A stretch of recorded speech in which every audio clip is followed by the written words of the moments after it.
Nah, kisah kedua yang bakal aku ceritain ini adalah cerita yang datang dari wawa aku yang namanya Rahma. Halo Rahma. Nah, cerita dari Rahma ini Wak bermula ketika Rahma baru aja masuk sekolah.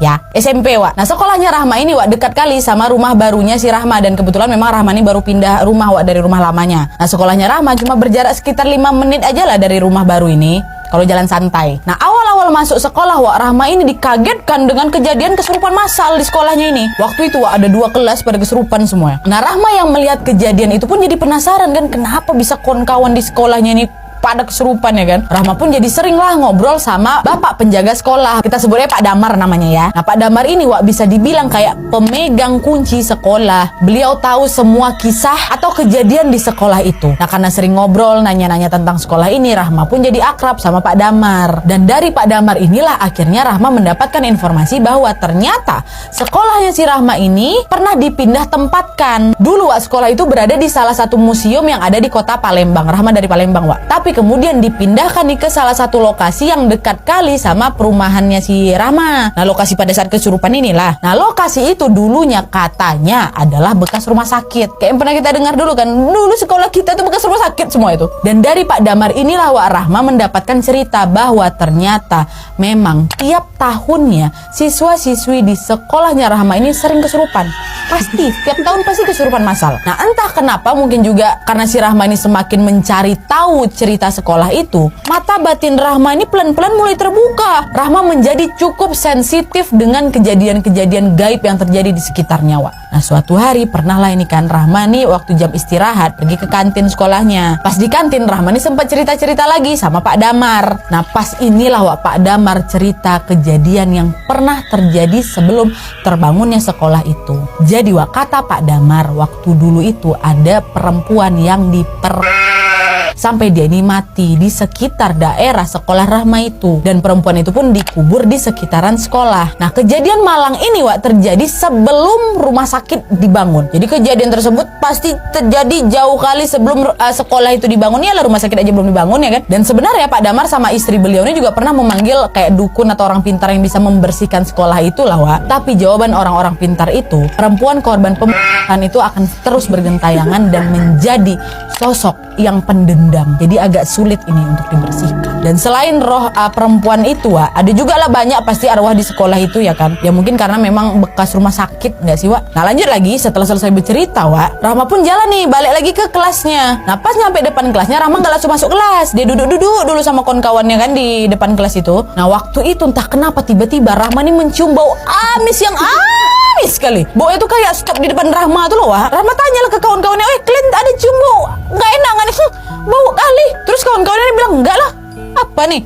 Nggak ada bau apa-apa Rahma. Ada sekitar 10 orang tuh Wak di sana. Kawan-kawan yang jawab nggak ada bau apa-apa. Bingung lah si Rahma ini Wak. Tapi waktu itu si Rahma mencoba untuk positive thinking nih. Paling emang bau sampah yang lewat, cuma aku aja yang kecium mungkin, kata dia. Dan setelah itu Rahma pun akhirnya memutuskan untuk masuk ke dalam kelas sendirian. Duduk-duduk aja tuh dia di dalam kelas tuh kan Wak, sambil mikirin kejadian barusan tadi. Nah, pas lagi mikir ini Wak, tiba-tiba Rahma mendengar ada suara yang bisikin dia.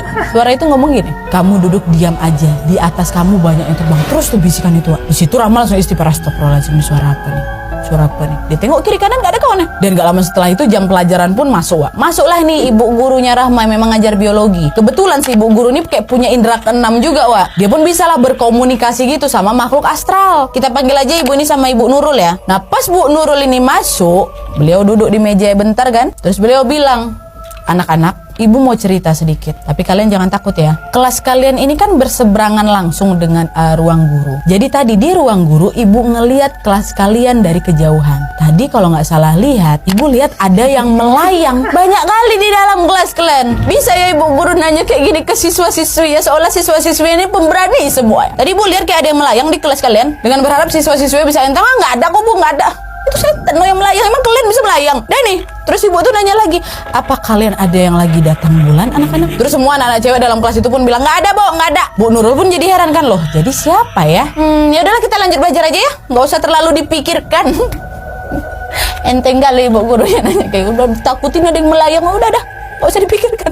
Aku belajar tuh menggeberete aja, aku nengok-nengok ke atasnya, terus kali ada betulan yang melayang ya kan. Dan tuh lanjutlah mereka tuh belajar seperti biasa, Wak. Sampai akhirnya jam pelajaran pun udah selesai dan sudah waktunya untuk pulang. Rahma pun langsunglah bergegas pulang ke rumah dengan berjalan kaki, ya kan, dekat rumah ya kan. Nah, kalian masih ingat kan jarak rumah ke sekolah Rahma ini kan dekat kali. Rahma memang Wak, kalau pulang selalu barengan sama kawan-kawannya, tapi rumah teman-temannya si Rahma ini nggak ada yang satu perumahan sama si Rahma. Jadi otomatis Rahma pun ya tetap pulang sendirilah, masuk ke dalam kompleknya kan. Sesampainya di rumahnya si Rahma pun masih sendirian karena memang ayah bundanya Rahma ini belum balik kerja. Mereka biasanya pulang sekitar jam 4 atau 5 sore lah gitu. Jadi sendirian lah ini ya si Rahma di rumah. Nah, selama Rahma ini sendirian di rumah, Wak, ya dia berani-berani aja. Gak ada pula tuh dia kayak ngerasa takut di rumah itu kan. Nah, singkat cerita, Wak, di malam harinya tidurlah si Rahma ini karena besoknya kan harus bangun lagi sekolah. Nah, dari malam inilah, Wak, Rahma mulai memimpikan seorang cewek yang bau kali dan badannya ini kayak penuh borok. Nah, di mimpi itu si cewek ini kayak mengatakan sesuatu, tapi Rahma nggak ngerti apa yang dikatakan si cewek itu. Dan mimpi Rahma ini, Wak, terjadi selama berapa lama? 2 bulan. 2 bulan nonstop dia mimpi itu terus. Semenjak kejadian sekolah yang dia dibisikin tuh, itu dia mimpi terus. Nah, semakin lama mimpinya Rahma tentang cewek ini pun semakin intens, Wak. Muka cewek itu makin jelas, sampai-sampai Rahma pernah, Wak, sesak napas pas lagi tidur. Bukan ketindihan, tapi sesak napas. Karena di malamnya si Rahma ini mimpi si cewek itu marah sama dia. Marah sama si Rahma yang berusaha untuk mengusir dia dari mimpinya. Karena si cewek ini marah, Rahma pun kayak langsung dicekek lah sama dia. Nah, pas dicekek itulah Rahma pun baru tuh bangun. Pas dia tuh bangun, Rahma udah nengok, ayahnya udah di kanan dia. Dan ayah pun bilang sama Rahma kalau kamu tadi ngigau, nak, kayak engah gitu. Dari situ ayahnya Rahma langsung ngambil air, mendoakan air itu lalu mengusapkannya ke muka si Rahma. Nah, pada malam itu muka Rahma pucat kali, Wak. Badan Rahma dingin semua. Setelah diusap, udah agak tenang dikit anaknya kan, barulah bapaknya nanya, Rahma kenapa? Tapi Rahma nggak mau jawab, Wak, waktu itu. Dan dari kejadian mimpi terakhirnya itu, Rahma pun akhirnya mulai lagi, Wak, terbiasa dengan hal-hal aneh. Sampai suatu hari Rahma pun memutuskan untuk cerita sama Bu Nurul. Masih ingat kalian kan ibu biologi itu, yang bisa nengok itu? Cerita tentang apa yang dialaminya. Bu Nurul dan Rahma pun ngobrol lah di ruang laboratorium waktu itu, Wak. Di situ Rahma ceritain semua yang Rahma rasakan, mulai dari bau yang sering kali dia cium, suara yang suka bisik-bisikin Rahma, dan juga tentang mimpi Rahma selama 2 bulan itu, Wak. Akhirnya Bu Nurul pun mengatakan, coba kamu ingat-ingat lagi. Dia bilang apa dalam mimpi kamu itu? Dari situ, Wak, Rahma ingat yang paling sering cewek itu ucapkan adalah tolong dibersihkan toilet cewek. Tolong dibersihkan toilet cewek. Soal toilet lagi nih. Baru minggu kemarin kita bahas toilet karena ini terjadi lagi. Tapi memang, Wak, kata si Rahma, toilet cewek di sekolah tuh jorok kali kata. Bau kali gitu. Suka banyak pembalut gitulah. Ya Allah, geli kali aku. Ini bukan karena penjaga sekolah nggak bersihin, Wak, ya, tapi memang banyak murid sana tuh kayak sompral gitu loh, kata si Rahma. Dan tuh dia bilang kan ke Bu Nurul. Terus, Wak, pas selesai Rahma itu bercerita, tiba-tiba Bu Nurul bilang, ayo kita keluar dari labor nih. Ayo. Kayak terkesan buru-buru ngajak keluar gitu loh, Wak. Udah keluar lah tuh mereka. Nah, pas agak jauh dari laboratorium, Rahma nanya lah, kenapa, Bu? Kenapa heboh kali Ibu tadi? Bu Nurul pun bilang, tadi ada banyak kali yang datang, Rahma. Banyak kali. Dan salah satu dari mereka ini ada yang iseng sama Ibu. Dia netesin air liurnya di atas kepala Ibu dari atas. Gak sopan. Jadi kepala itu kayak kebalik gitu, Rahma, kata Bu Nurul. Nah, mendengar perkataan Ibu Nurul, kagetlah si Rahma ini kan. Nah, waktu itu belum selesai lagi nih ya pembicaraan mereka. Sembari mereka mencari tempat duduk untuk melanjutkan bercerita, tiba-tiba Ibu Nurul ini nanya lah ke Rahma, lagi jalan gitu menuju tempat mana tempat PW nih gitu loh. Kamu ini ada pengikutnya ya, Rahma? Itu kok dari tadi ngikutin kamu terus, katanya. Bingung lah Rahma itu kan. Hah? Pengikut, Bu? Iya, Ibu lihat tadi ada cewek yang ngikutin kamu. Dia pakai baju kebaya, cantik orangnya. Tambah bingung lagi si Rahma. Apa nih, Bu? Nggak tahu saya, Bu. Dia nggak jahat kok. Makanya Ibu nanya sama kamu, dari mana nih dia? Tapi pada saat itu Rahma betul-betul nggak tahu kalau ternyata Rahma ini ada ngikutin, Wak. Nggak tahu saya, Bu. Nggak tahu. Bu, tanyalah sama dia kalau bisa komunikasi. Dia aja Bu Nurul tuh. Nah, singkat cerita nih ya, waktu udah pulang, Rahma langsunglah nanya sama ayah dan bundanya tentang si pengikut yang dibilang sama Bu Nurul tadi. Ternyata, Wak, kakek Rahma dulunya tuh kayak nimba ilmu goib gitu. Jadi mungkin ada kayak jin turunan tuh loh. Nah, yang ada pendamping di antara keluarga Rahma ini cuma Rahma itulah. Dan di situ pun akhirnya Rahma mengerti kenapa dia menjadi semakin sensitif sama hal-hal gaib. Bukan karena cuma dicekokin sama Pak Damar aja, tapi juga ternyata dia ini kayak ada jin turunan dari kakeknya lah gitu. Dah, besok harinya, Wak, di sekolah Ibu Nurul ini pun langsunglah menyampaikan pesan kepada seluruh anak-anak cewek di sekolah kalau kalian tolong ya, dengar Ibu baik-baik. Dilarang buang pembalut sembarangan. Kalau habis buang hajat siram sampai bersih dan lain-lain lah tuh. Dikasih tahu kan, ditegaskan lagi nih. Dan toilet cewek itu pun akhirnya dibersihkan. Dan semenjak itu alhamdulillah yang nggak ada lagi tuh kejadian kesurupan massal. Kalau nggak tiap tahun kesurupan massal. Ibu nggak tahu ternyata ibu sudah nyakitin kamu, nak. Maafin ibu. Maaf kalau selama ini ibu sama ayah udah kurang, nak, yang ngasih kamu perhatian. Tapi kamu jangan mikir macam-macam, nak. Ibu sama ayah tetap sayang sama kamu. Maafin ibu, nak. Tuh kata mama yang nangis, mama aku jadi sedih juga. Nah Nina yang waktu itu masih lemas juga ya, nggak banyak bicara deh waktu itu dia dipeluk ya. Aduh, mak, aku lagi. Nah tapi wak, di momen yang sangat emosional itu Nina tiba-tiba mendengar suara teriakan, "Bunda, jangan Nina, jangan. Kamu udah lama terlalu sakit. Mendingan kamu sholat istiqoroh biar kamu tahu siapa yang benar. Bunda kah atau ustadz yang kamu dengar tadi? Percayalah sama Bunda, nak. Bunda yang selalu ada buat kamu itu." Bunda berteriak ngomong kayak gitu. Wak. Nah mendengar teriakan Bunda itu rasanya pengen kali sini Nina ngelawan, Wak. Kayak pengen dibantahnya ucapan si Bunda itu kan. Tapi lagi-lagi gara-gara fisiknya masih lemah kali ya kan. Dan pada saat itu Wak, di dalam hati Nina ini telah betul-betul menyadari bahwa selama ini Bunda lah yang salah. Persis yang dikatakan Ustadz Soleh tadi. Bunda ini ternyata memang selalu melakukan tipu muslihat. Berkat arahannya memang Nadia aku ini jadi rajin kali ibadah. Tapi sisi lain apa? Kalian dengar kan tadi Nina ini tumbuh menjadi pribadi yang durhaka. Riak dia, sombong dia. Tambah lagi teriak yang ngomong kayak gitu. Dan hari ketika si Nina ini ruqyah adalah hari yang sangat panjang kali untuk dia. Dan hari itu tuh dipenuhi dengan Nina yang tertidur karena kelelahan. Ibunya sampai gelar tikar lah itu di samping kasurnya si Nina untuk menjaga Nina malam itu. Dan kalian tahu pada saat Nina lagi tertidur di hari itu, untuk pertama kalinya setelah bertahun-tahun, Nina akhirnya bisa melihat wujud asli Bunda. Tengoknya langsung, enggak, memang dalam mimpi. Nina mimpi bertemu dengan Bunda, Wak. Dan di dalam mimpinya itu Nina dapat melihat wujud Bunda seutuhnya, sejelas-jelasnya. Di mana dalam mimpinya Nina melihat Bunda itu wujudnya, Wak, hitam legam kulitnya, badannya hitam, rambutnya putih, tapi matanya pupilnya kecil, terus giginya hitam semuanya. Dan di dalam mimpinya tuh ya Bunda nampak marah kali deh. Dia bilang, "Kamu nih anak yang tidak tahu terima kasih, Nina. Kenapa kamu pilih orang yang baru kamu kenal sementara aku yang selalu mengasihimu ini malah kamu anggap salah?" Nina ketakutan doa dalam mimpi melihat amarah Bunda yang meluap-luap itu kan. Di situ Nina cuma bisa nangis saja. Dan nggak sampai situ aja, Wak. Tiba-tiba Bunda ini pun makin mendekat dia ke arahnya si Nina kan. Dan bisa kalian tebak apa yang Bunda lakukan selanjutnya kepada Nina? Bunda seketika langsung mencekek lehernya si Nina dan berkata, "Mati, kau harus mati. Orang seperti kau harus masuk neraka."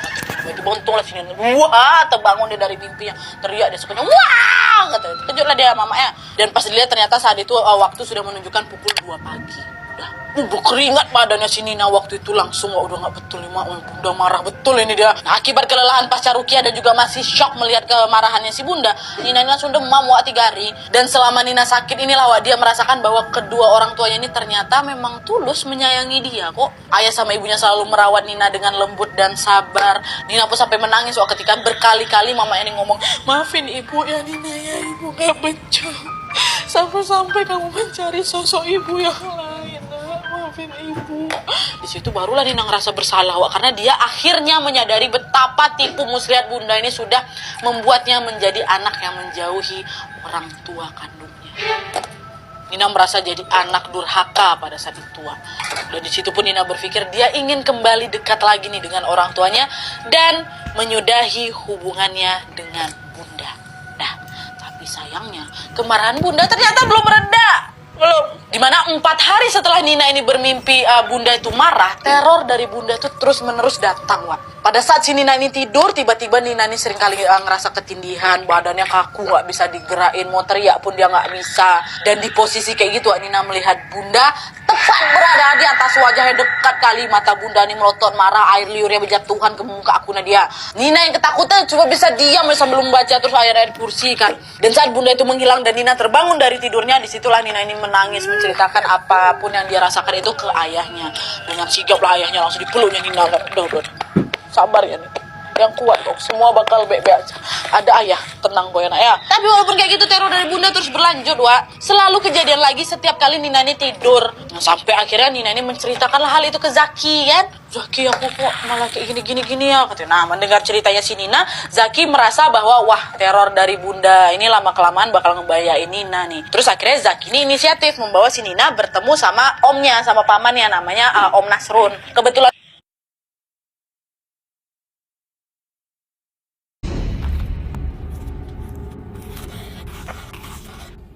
Oke Wak, jadi kisah horornya Ami malam ini berawal dari salah satu SMP yang berada di Sumatera Barat Wak. Nah SMP ini memang lumayan terkenal karena prestasi terbaik siswa-siswanya. Tapi sebenarnya Wak, SMP ini kata Ami menyembunyikan sebuah sejarah kelam yang berkaitan erat dengan pembantaian para pemberontaknya Perang Padri Wak. Yang menurut kesaksian kakeknya Ami sendiri yang merupakan salah satu polisi pada saat itu Wak, para pemberontak tersebut dihilangkan nyawanya ditembak mati di sekolah itu. Jadi lumayan ada sejarah kelam tentang sekolah ini kan. Nah sekolahnya di mana Nat? Nggak dikasih tahu lah.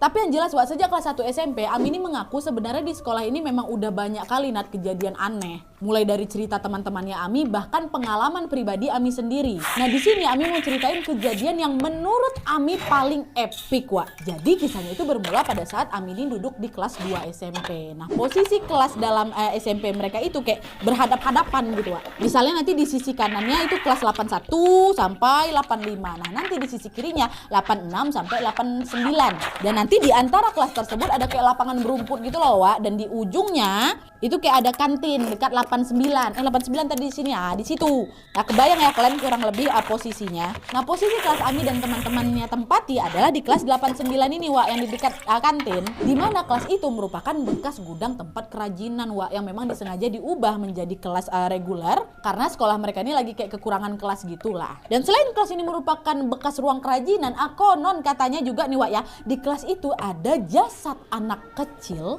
yang dikubur tepat di depan kebun kelas mereka tuh kan depannya ada kayak taman-taman kan, dikuburnya di situ katanya. Ini kalian ingat bagian sini ya.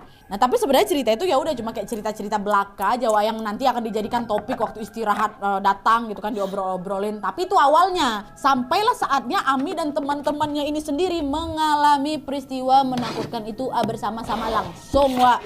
Nah jadi ya waktu itu kan Ami sama kawan-kawannya itu lagi beraktivitas seperti biasa lah bersama ibu gurunya, Ibu Sri lah kita panggil ya. Ini ibu guru seni budaya. Dan kebetulan waktu itu lagi mendung Wak, yang akhirnya membuat ya hawa kelas itu dingin lah gitu. Saking dinginnya Ami yang duduk di bangku kedua bersama temannya pun kayak saling berpegangan tangan gitu untuk sama-sama membuat kehangatan lah. Dan hal ini gak cuma dirasain sama mereka berdua aja, Bu Sri gurunya pun merasakan hawa dingin ini saat teman-temannya juga. Tapi Wak, menurut Bu Sri dinginnya tuh kayak nggak biasa. Bu Sri merasa ada yang nggak beres dengan hawa dingin itu. Akhirnya Bu Sri pun mintalah kepala kelas untuk nak tolong tutup jendela sama pintu ya biar anginnya nggak masuk. Dingin kali suasana hari ini gitu kan. Dan Ami serta teman-teman di sekelasnya pun juga merasakan dingin yang ada di kelas itu tuh kayak betul-betul aneh kali gitu dinginnya Wak. Kayak betul-betul nusuk kali. Mendung gak cuma hari itu aja, beberapa kali juga udah pernah mendung tapi gak pernah sedingin ini. Tapi kenapa pas mendung kali ini itu kayak nusuk kali rasanya. Gak pernah ya kayak gitu Nat. Tapi ya meskipun begitu pelajaran pun tetap berlangsung Wak seperti biasa walaupun dengan suasana yang aneh tersebut. Nah singkat cerita Wak, bel istirahat pun berbunyi. Ya seperti biasalah anak-anak kelas pun mulailah keluar menuju ke kantin dan beristirahat. Yang memang kantinnya itu posisinya kan dekat samping kelas mereka tuh. Nah pada saat itu Wak, keadaan kantin yang memang sangat ramai. Ami dan dua orang temannya pun waktu itu datang ke kantin tapi gak langsung jajan. Mereka duduk lagi tuh di dekat pintu rumahnya Bu Kantin Wak. Nah kebetulan nih Wak ya, suaminya Ibu Kantin tersebut merupakan kayak penjaga sekolah. Makanya rumahnya tuh ada di dalam sekolah. Dan sedikit informasi tentang Ibu Kantin Wak ya, ini nanti ada kaitannya nanti tentang cerita ini. Jadi informasinya adalah Ami ini tahu kalau Ibu Kantin ini memiliki 3 orang anak, 2 laki-laki, 1 perempuan nih bungsu.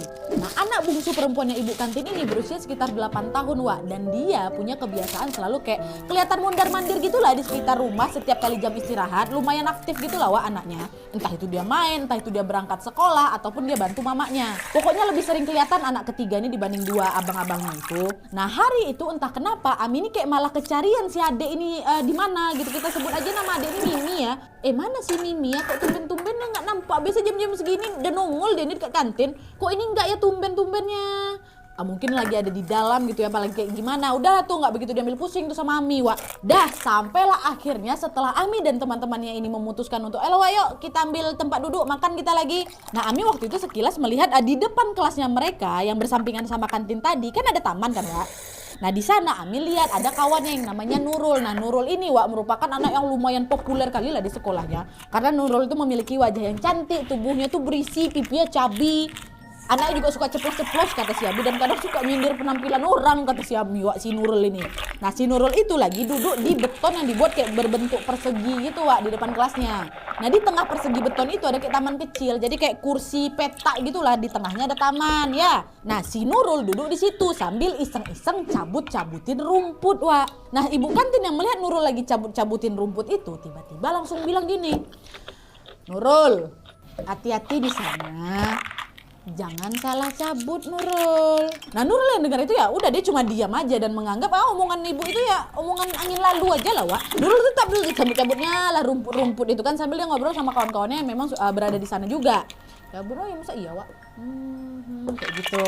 Nah Ami yang juga mendengarkan ucapan ibu kantin tadi pun lalu ya udah kembali fokus lagi lah sama makan siangnya. Nah tapi, Wak, tiba-tiba nih nggak lama kemudian Ami sama kawan-kawannya yang ada di kantin dikejutkan dengan suara teriak dari luar kantin yang akhirnya membuat mereka ikut kaget kan. Wah kata apa tuh, Wak? Langsunglah mereka berlari ke arah suara. Ternyata Nurul lah yang menjerit waktu itu, Wak. Kemasukan dia enggak. Nurul nggak masukkan doh. Nurul ini menjerit karena dia tidak sengaja menarik sebuah benda berbentuk tali putih yang panjang, Wak, dan terlihat seperti kayak, tahu kalian kain putih panjang tuh apa? Kain takar. Iya, keluar dari taman kecil yang dicabut-cabutin itu. Cuma, Wak, waktu itu memang mereka tetap berpikir positif. Mungkin aja itu merupakan kayak sampah plastik gitulah yang memang terkubur lama. Nggak nyangka kalau itu adalah kain putih yang macam-macam itu, enggak. Kata si Nurul, ngapain entah apa ini, mungkin ini sampah mungkin, kata si Nurul gitu. Dah balik lagi lah ke kesibukan masing-masing kan. Nah ingat kalian kan tadi kejadian tadi, ingat ya. Nah udah lah tuh kan, Wak, ya. Keesokan harinya mereka pun beraktivitas lah seperti biasa. Tapi, Wak, Nurul yang biasanya kan anaknya heboh kan, canda-bercanda apa segala macam ceriwis lah gitu, tapi mendadak di hari itu Nurul nih diam, pendiam dia pokoknya. By the way Nurul ini teman satu kelasnya si Ami, Wak, ya. Diam aja dia, gak banyak omong sama sekali. Nah teman-temannya sedikit bingung, Wak, melihat sikap Nurul nih kok udah gak kayak biasanya, kok banyak diam aja dia ini kan. Tapi mereka waktu itu hanya berpikir mungkin Nurul lagi bad mood kali ya, atau mungkin memang lagi ada masalah. Adalah tuh lanjutlah belajar lagi. Sampailah tiba di saat jam istirahat, Wak, semua anak kan keluar lagi nih untuk istirahat. Semua keluar kecuali Nurul. Dia tetap diam di mejanya sambil menatap kosong ke arah buku catatannya. Diam aja. Begitu. Sampai setelah waktu istirahat selesai pun, Wak, Nurul masih ada di bangkunya dengan keadaan yang sama, masih melengok ke arah buku depan mata itu, Wak. Gak istirahat dia. Nah nengok kayak gitu satu persatu kawan-kawannya pun kayak mulai ngegodain si Nurul nih, Wak. Barek bana masalah nampak Nurul. Kayak berat kali masalah nampak Nurul. Sampai ndak gerak-gerak kami tengok dari tadi ya. Baru putus kok Nurul. Galau kali nampaknya, udahlah cari aja yang baru lagi, itu sama abang aja gitu, lagi digoda-godain gitu, Wak. Nah waktu udah digoda-godain kayak gitu tetap aja gak ada respon dari si Nurul. Diam aja si Nurul tuh, Wak. Dan keadaan bedanya si Nurul ini, Wak, gak cuma terjadi di hari itu aja, melainkan Nurul ini menjadi banyak diam dan menyendiri seperti ini selama beberapa hari ke depan. Beberapa hari setelah kejadian dia narik sesuatu di taman tuh, Wak. Sampailah di suatu hari pas pelajaran siang, Wak, tiba-tiba Nurul ini kesurupan. Dan menurut kesaksian teman sebangkunya nih, Wak, ini seram nih. Si Nurul ini awalnya tuh bertingkah biasa aja. Ini kesaksian kawannya ya, kawan sebangkunya. Awalnya dia biasa aja, kawan. Ya macam dia beberapa hari kemarin diam-diam aja tuh, masih kayak gitu. Gara-gara aku juga gak nyaman, akhirnya aku tanya lah sama dia, kok ngapa Nurul kok diam-diam aja dari kemarin, lagi galau kau, ceritalah sama aku. Nah pas lagi ngomong ini, awalnya si Nurulnya menjawab, Wak, enggak biasa aja.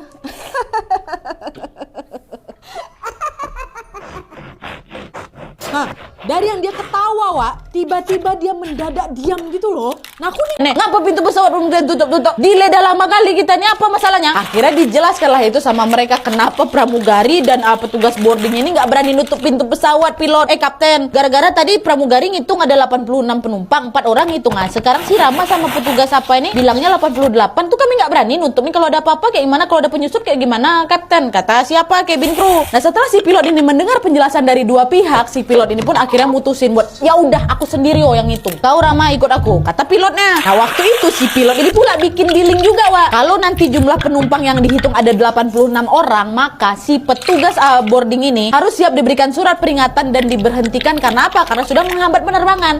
Sedangkan kalau kau betul, kalau memang yang kuhitung adalah jumlahnya 88 orang, maka semua kru kabin pesawat di pesawat ini akan diberhentikan kerja selama 1 minggu. Diskon.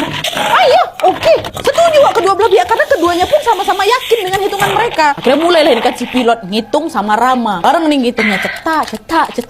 Mereka menghitung dari depan jalan juga ke belakang. Sama-sama ceklak bunyi tombol itu kan. Satu dipencet sama pilot, satu dipencet sama Rama. Nah pas sudah sampai di 2 baris terakhir, Wak, si pilotnya tiba-tiba berhenti mencet tombol, tapi si Rama masih mencet. Bunyilah tombol tuh 2 kali kan.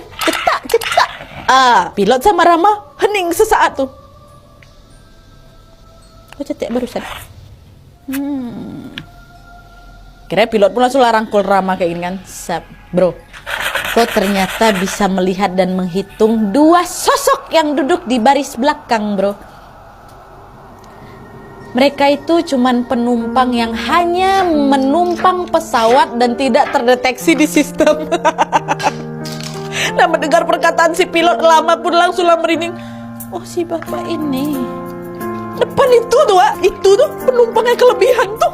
Udah paham aja nih Rama apa yang dimaksud sama si pilot kan. Ya udah, Kapten, gimana nih? Udah balik kita ke belakang lagi. Ke depan lagi yuk.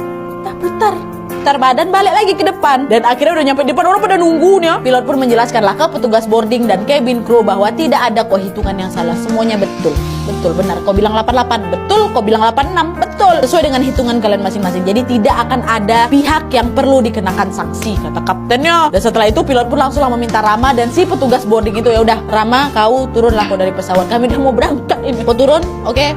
Pramugari tutup pintu pesawat, kita berangkat ya.